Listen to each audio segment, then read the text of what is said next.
Olá pessoal, bem-vindos ao podcast Sonho Bem-vindo.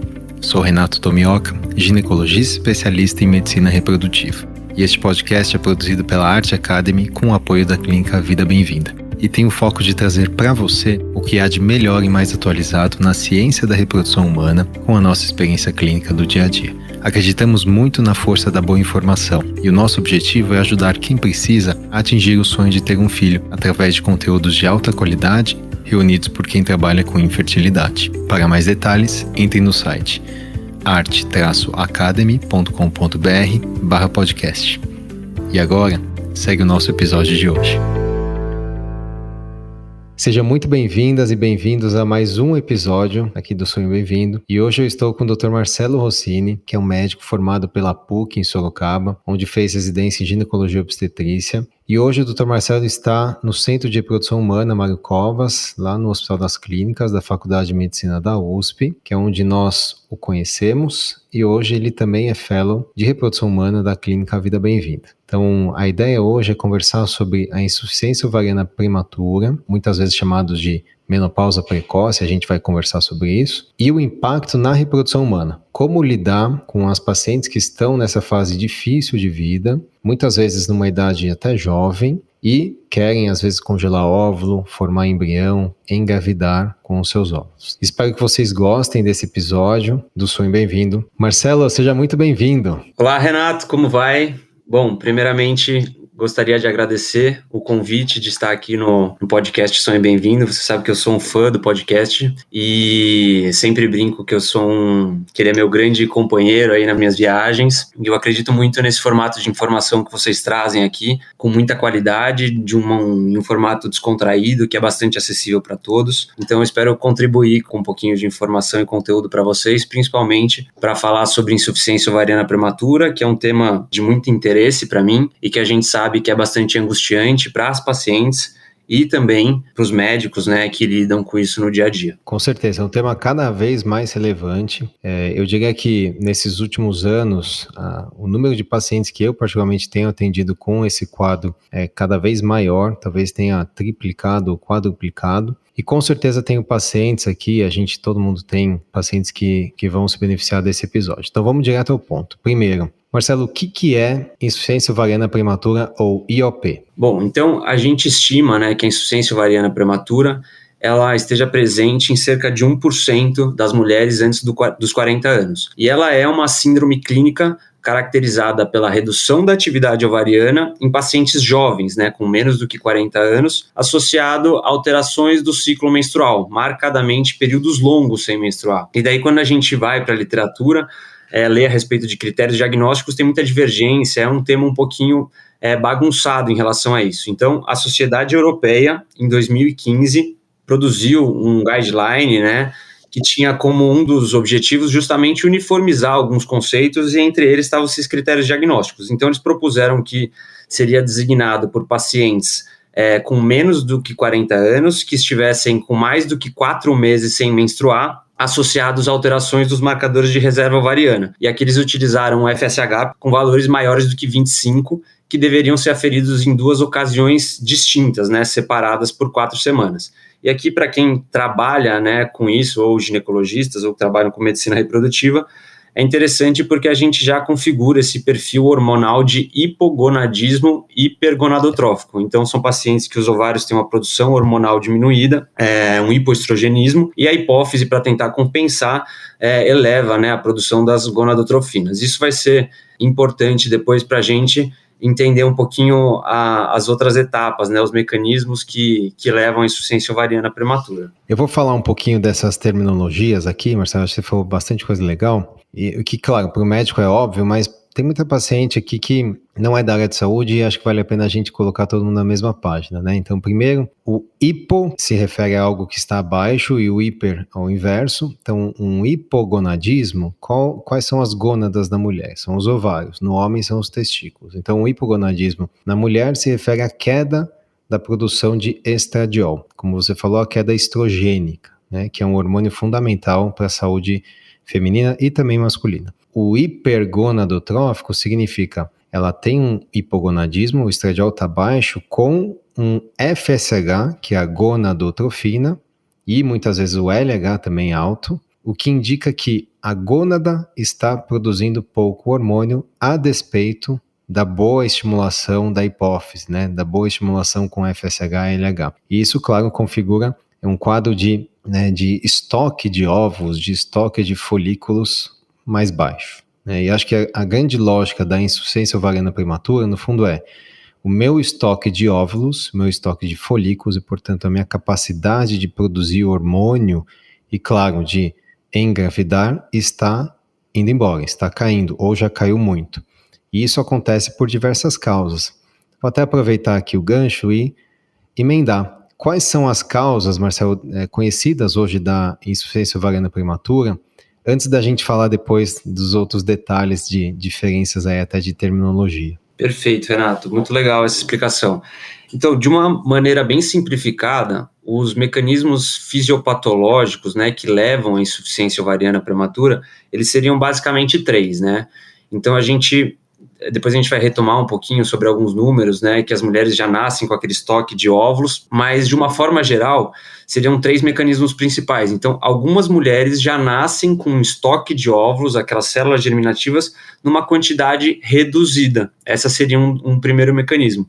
O segundo mecanismo seriam mulheres que nascem com uma quantidade de folículos normal, porém, ela passa por um processo acelerado de consumo desses folículos, através da reabsorção desses folículos, que a gente chama de atresia folicular. E uma série de mecanismos, né, que ela perde alguns bloqueios na maturação folicular, e essa maturação folicular ela se dá de uma forma acelerada. E um terceiro mecanismo seria por uma resistência nos folículos às gonadotrofinas. Então, que nem o próprio nome diz, do hormônio folículo estimulante, o FSH, ele é imprescindível para que haja o desenvolvimento e o crescimento dos folículos. Então, se esses folículos são resistentes a esse FSH, também vai existir uma redução da atividade ovariana. Recentemente, eu preparei uma aula sobre reserva ovariana no congresso até de climatério e menopausa, né, o congresso da Sobrac. E acho que vai muito de encontro com esse tema. Por quê? A gente aprende, né, Marcelo, na faculdade e até na residência, que a vida fetal é onde a mulher tem mais óvulos, mais folículos nos ovários. E isso é verdade. Chega talvez até 5, 7 milhões ou mais. Quando a menina nasce, a recém-nascida, a gente aprende que ela tem em torno de 1 a 2 milhões. Porém, isso não é necessariamente uma verdade absoluta, porque os estudos que fizeram avaliação histológica, ou seja, cortes de ovários de meninas ou de mulheres em variadas idades, e tem um estudo grande de 2010 que compilou 8 estudos desde a década de 50. Tem um estudo clássico do Baker, né, de 63, que mostrou que as pacientes tinham, né, densidades de foliculares variadas, né, dependendo ali da idade, mas que varia muito. Varia quanto? Chegou de 34.800 folículos até 2 milhões e 500 ao nascimento. Então, por incrível que pareça, a média foi quase de 300 mil óvulos ao nascimento. Quando a gente fala em óvulos, aqui a gente está dizendo os folículos que não crescem, né? São aqueles, a gente chama de NGF, que são Non-Growing Follicles. São folículos primários, né? Ou folículos também junto com os primordiais. Então, essa soma desses folículos é o que a gente chama de reserva ovariana verdadeira, né? Depois existe a reserva ovariana funcional, que é aquela que a gente vai querer estimular e coletar óvulo. Mas talvez a recém-nascida nasça com algo em torno de 300 mil na média, variando muito, e aí vai exatamente o que você disse, né? Existem mulheres que nascem com 100 mil e outras que nascem com 2 milhões e meio, né? E isso, claro, que vai impactar na idade que ela vai ter a menopausa, porque o outro fenômeno, que é o consumo acelerado, ele está associado a algumas doenças, né, Marcelo? Por exemplo, doenças autoimunes ou até o uso de alguns medicamentos como quimioterápicos. E aí a gente fala também uma segunda frase, que é a mulher que tem a menarca, né, que teve a primeira menstruação da vida, nessa fase ela já vai ter mais ou menos 500 mil óvulos. Mas na verdade é menos. A média é algo em torno de 180 mil, variando aí de 21 até 1 milhão e 500 mil, né? E acho que a verdade mais absoluta é que na menopausa, ou seja, quando a mulher já não menstrua mais, o estoque de óvulos já é menos do que 1.000, né? O estoque de folículos já é menor do que 1.000. Então, acho só um pouco de curiosidade, porque eu acabei revisando isso recentemente, e realmente essas verdades, né, que a gente aprende aí ao longo da vida acadêmica, elas vão sendo modificadas, né? É um estudo até relativamente recente, 2010. Não, com certeza. Esses números a gente guarda na ponta da língua e a gente sempre conta essa história para as pacientes para que elas entendam como é que é essa questão da dinâmica e o consumo da reserva ovariana ao longo da vida reprodutiva. E não é para fazer terrorismo, mas sim para que elas se apropriem dessas informações e que elas possam tomar as decisões conscientes a respeito do futuro reprodutivo. Mas o que é um questionamento interessante, né, é que se esse processo que é o fisiológico, né, que em torno ali dos 50 a 51 anos, pelo menos a média das mulheres acaba entrando na menopausa, ele já é angustiante, o processo que se dá na insuficiência ovariana prematura, ele é muito mais aflitivo, né, porque esse processo se dá numa idade muito anterior, né, e que leva a todos aqueles efeitos deletérios, né. Exato, perfeito. Então vamos lá, outra pergunta importante. Qual a diferença entre falência ovariana prematura e insuficiência ovariana? Por que a gente usa o termo IOP hoje? Eu gosto dessas questões semânticas, assim, porque eu acho que elas trazem muitas informações, né, para nós. A insuficiência ovariana prematura, ela já foi descrita pela primeira vez em torno de 1940 e ela recebeu diversas terminologias desde então, né? Menopausa precoce, menopausa prematura, amenorreia hipergonadotrófica, e uma das mais utilizadas é FOP, né, o acrônimo FOP de falência ovariana prematura. Se a gente abrir um livro de ginecologia aqui hoje em dia, provavelmente ainda vai estar escrito isso. Mas hoje em dia ele tem sido mais questionado, porque ele traz uma ideia de falência abrupta, né, da atividade ovariana, que não é tão condizente com essa perda gradual da atividade ovariana. Então, atualmente, prefere-se o termo, inclusive é uma dessas recomendações da Sociedade Europeia, que a gente prefira o termo insuficiência ovariana prematura, que é mais condizente com essa natureza flutuante e intermitente da atividade ovariana. Então, insuficiência ovariana prematura, ou IOP, é o termo que a gente usa, é o termo moderno, né? Vamos evitar o termo falência, então, né? Aqui para os colegas, com certeza muitos nos ouvem aqui. Vamos lá, quais são, então, os impactos, Marcelo, que uma IOP pode trazer aí para a saúde das pacientes? É claro, falando aqui tanto no aspecto reprodutivo quanto hormonal. Perfeito. Então, embora o nosso foco hoje seja avaliar a interferência da IOP na capacidade reprodutiva, eu acho que é interessante a gente trazer um panorama geral, né, dos outros efeitos da insuficiência ovariana prematura. Então, a gente sabe que, de uma forma geral, da mesma maneira que na transição menopausal fisiológica, na insuficiência ovariana prematura também ocorre a redução do estoque de óvulos e, por consequência, da redução dessa produção hormonal. Porém, num momento muito precoce, né? E a gente sabe que existem receptores de estrogênio em diversas partes do corpo da mulher. Então, com certeza, existem alguns efeitos deletérios a respeito dessa redução precoce. Então, existem, por exemplo, os fogachos, que são aquelas ondas de calor, principalmente na região do rosto, pescoço, tórax, são associadas aí suores noturnos, que prejudicam muito a qualidade de sono dessas pacientes. Existe uma interferência bastante importante na saúde óssea dessas pacientes, são pacientes que podem evoluir com osteopenia, osteoporose, que é uma redução da densidade mineral óssea, que pode predispor a fraturas, interferência no sistema geniturinário, então pacientes que podem ter uma atrofia genital, redução da lubrificação vaginal, que pode até levar a redução durante relação sexual, e acaba interferindo na libido, na sexualidade dessas pacientes. Alguns estudos mostram também uma interferência no sistema neurológico, pacientes com uma redução do potencial cognitivo e até depressão. Perfeito, muito bem pontuado, Marcelo, porque, no fundo, tudo isso que você descreve são sintomas que antes a gente chamava de sintomas climatéricos, né? Esse é um termo que a gente também hoje tem evitado, né? O climatério é um período muito longo na vida da mulher, então a gente tem usado termos mais específicos, do tipo perimenopausa ou pós-menopausa, né? Então, mas geralmente nessa fase de transição, que é um período muito especial, a mulher passa a ter, no geral, uma piora da qualidade de vida e também uma piora dos marcadores de saúde, né? E a IOP, especificamente, ela tem um impacto enorme na longevidade feminina, enorme.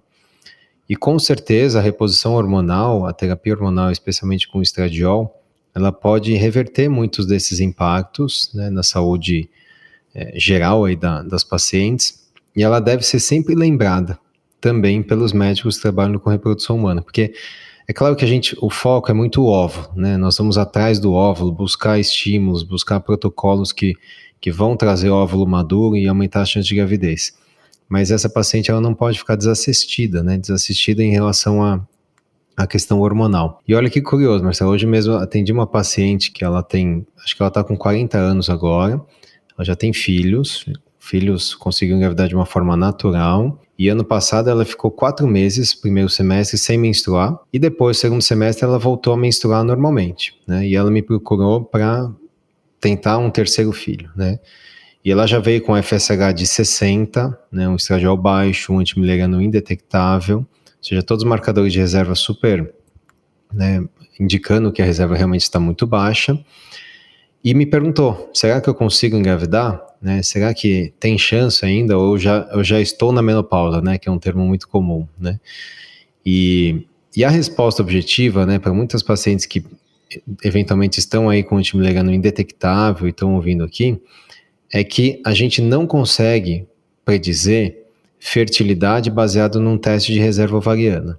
Ou seja, uma reserva ovariana ultra baixa, claro que dependendo da idade, ela não indica infertilidade, mas associada a uma idade mais avançada, reprodutiva, ela pode sim estar associada a muita dificuldade, até dificuldade de formar embrião e coletar óvulo, né? Então, e essa mesma paciente, ela passou a ter sintomas agora, né? Passou a ter ondas de calor, ela passou a ter irritabilidade, piora do desempenho até na academia, né? A libido dela não piorou tanto, mas você citou vários pontos, né?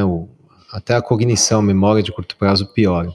Então, acho que esse é um impacto mais imediato e que a gente, como médico de reprodução humana, também temos que ficar atentos, né? E eventualmente, se não faz a terapia hormonal, indicar para alguém que possa fazer, às vezes em paralelo à estratégia da reprodução assistida, né?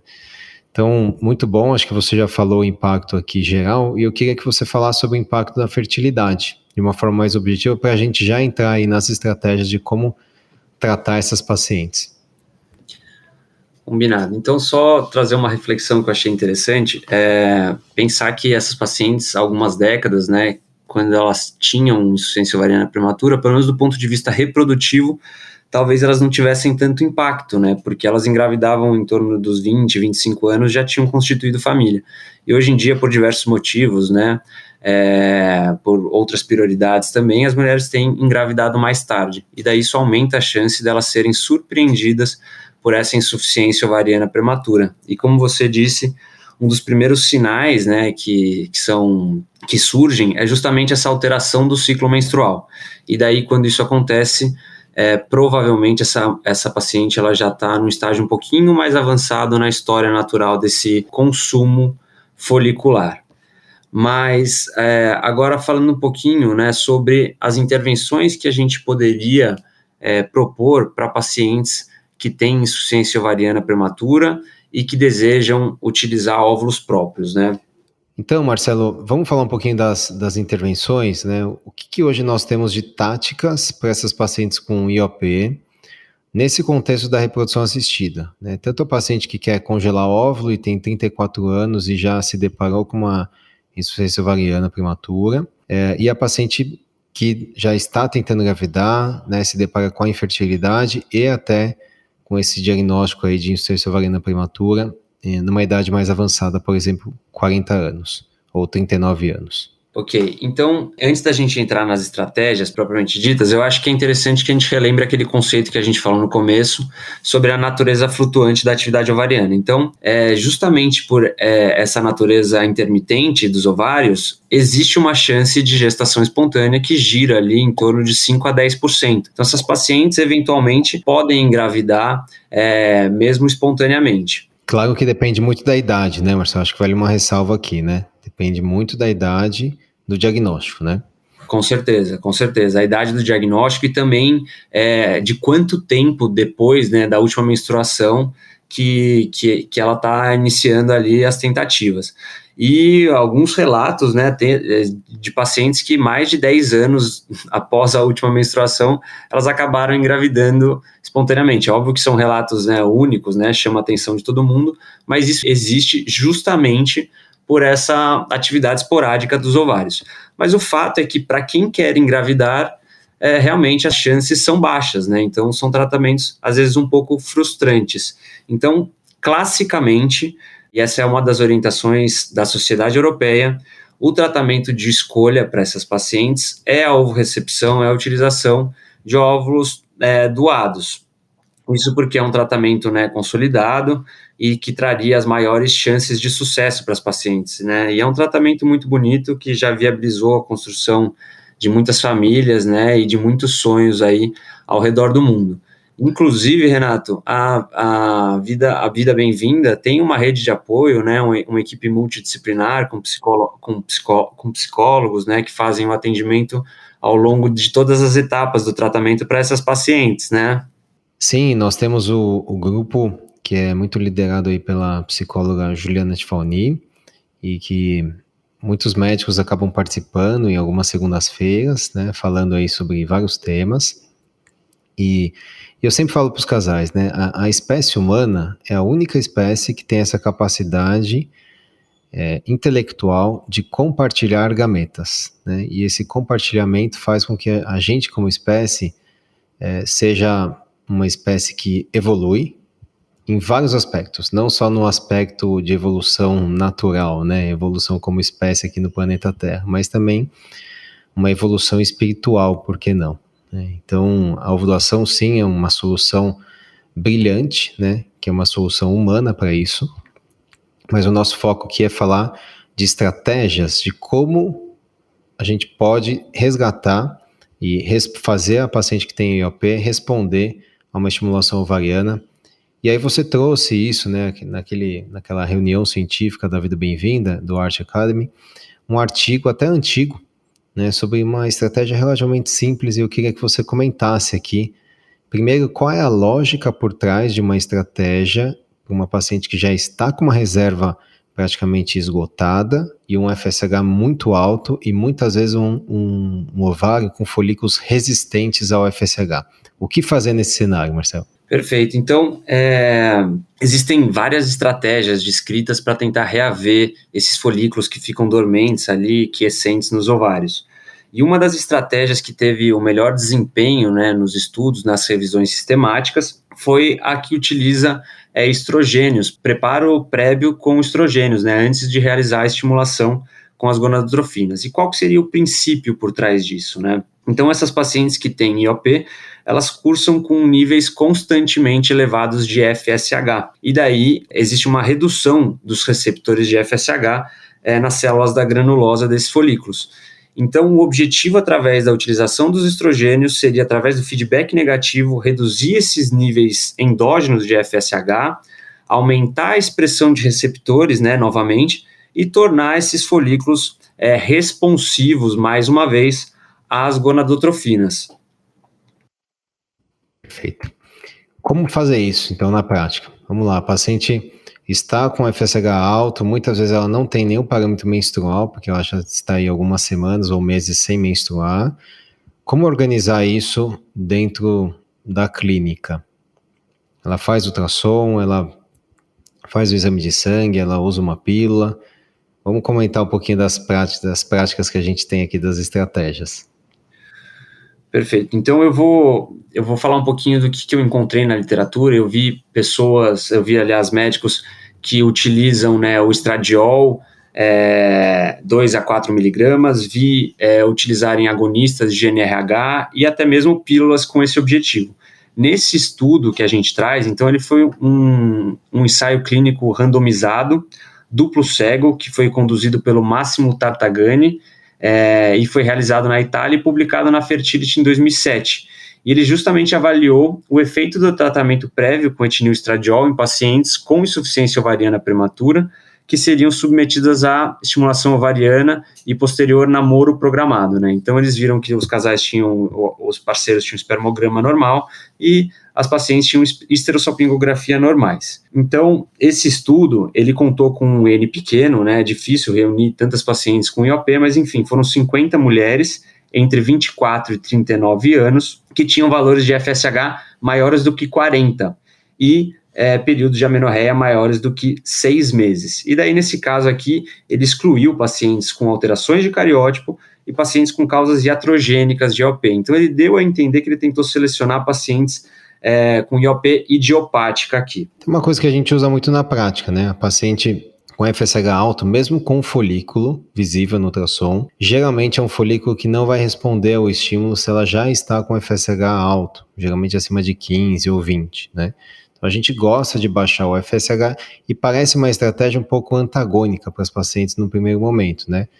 Vou estimular meu ovário, mas estou usando uma pílula ou estou usando um hormônio que vai reduzir o FSH, sendo que eu deveria aumentar o FSH. Mas a ideia é deixar mais sensível, esperar uma corte de folículos mais sensível ao FSH, aos hormônios, e aí sim estimular quando a gente tiver esse cenário, né, esse ambiente hormonal mais adequado. Então, às vezes a gente acaba usando 2, 3, 4 ou até mais semanas de contraceptivo, em doses até um pouco mais altas do que o habitual, para baixar mais rápido esse FSH. E a gente utiliza, né, Marcelo, muito ultrassom transvaginal na prática para contar folículo e eventualmente ter uma sorte. Eu falo que muitas vezes é uma sorte da gente se deparar com uma corte boa, né? Isso acontece.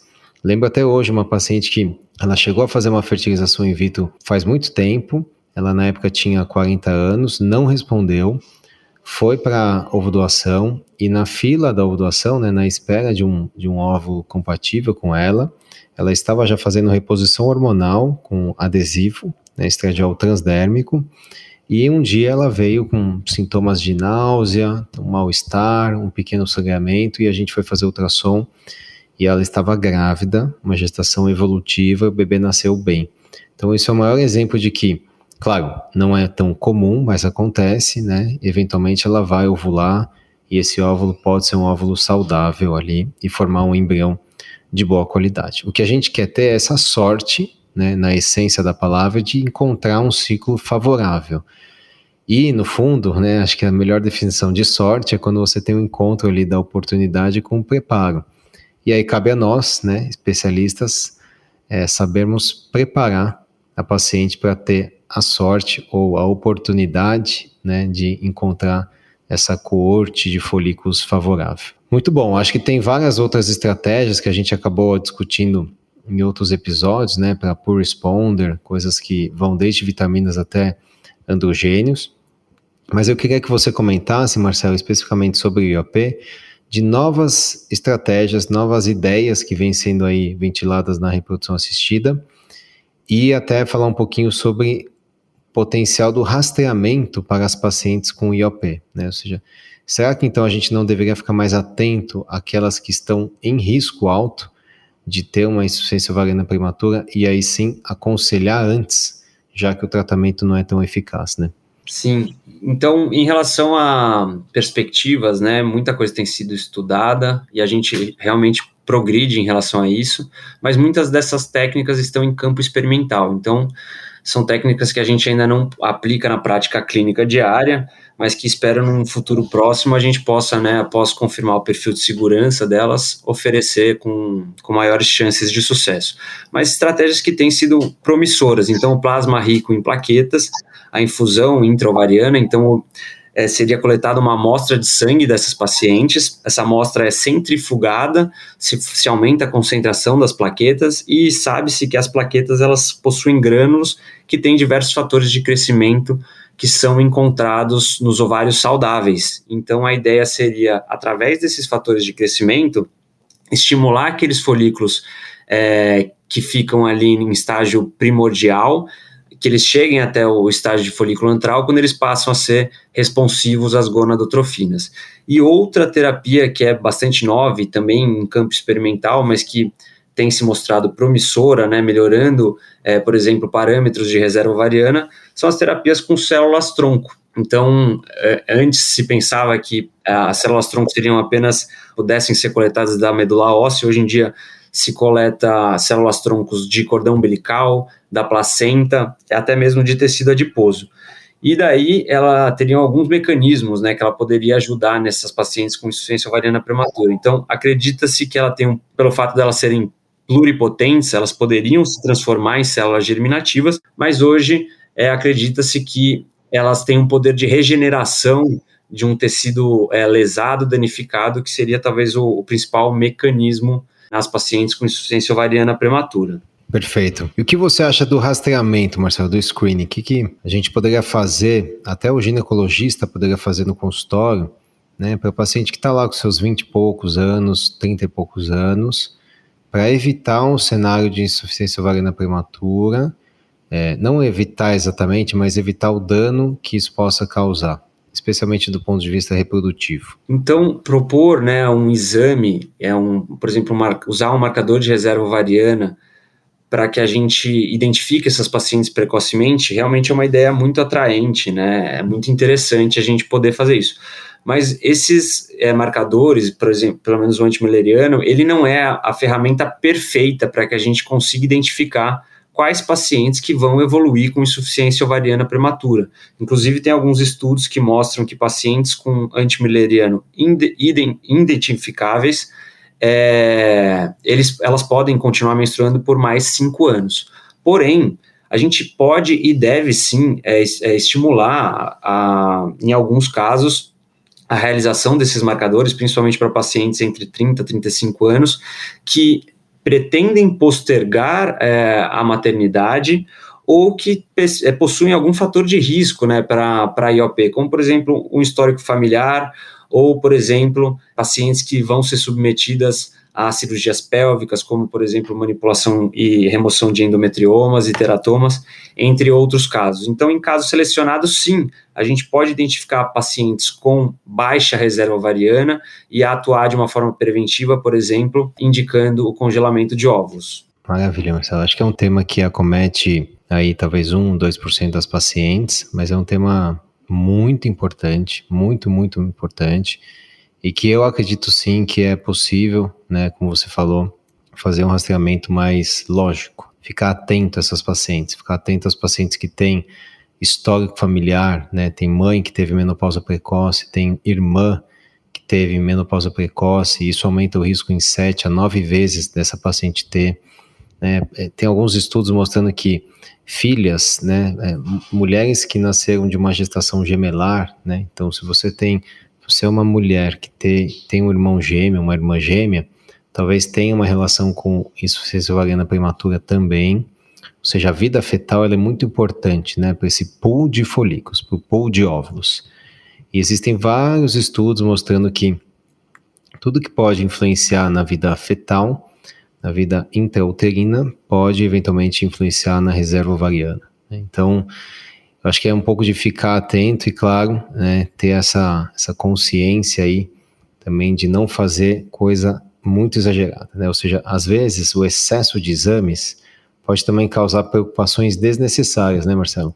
O exemplo clássico é o antimileriano em paciente que não tem desejo reprodutivo e não tem expectativa, né, de ter filhos, e se ele for pedido numa fase sem lógica clínica, ele pode dar um carimbo, às vezes falso, de infertilidade, ou um carimbo de preocupação, e a gente tem que tomar muito cuidado também com esse excesso de exames. Mas gostei bastante desse episódio, queria agradecer aqui a sua presença, Marcelo, e dizer que já estou pensando num próximo episódio para a gente fazer. Gostaria que você deixasse aqui as mensagens finais aí para os pacientes que lutam aí com a IOP. Então, eu acho que, independente do caminho a ser seguido, né, se vai ser uma gestação com óvulos próprios, vai ser tentada uma gestação com óvulos próprios ou com gametas doados, eu acho que o mais importante é estar em um local em que você seja bem acolhido pela equipe médica,